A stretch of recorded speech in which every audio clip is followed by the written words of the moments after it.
The Trinity is not a matter of a multiple personality disorder.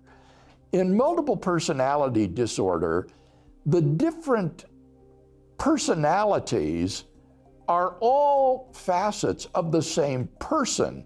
It is one psychologically troubled person who has these different subconscious personalities that can, on occasion, erupt into consciousness and assume the leading role. And sometimes one of these personalities will even be aware of the other two, for example, and talk about them.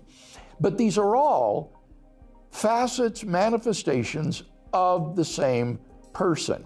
And that's not the doctrine of the Trinity. It might provide a useful analogy, maybe, for thinking about three consciousnesses in one being, but it's not a good analogy for three persons in one being, because these personalities are really all just aspects of one person in split personality disorder.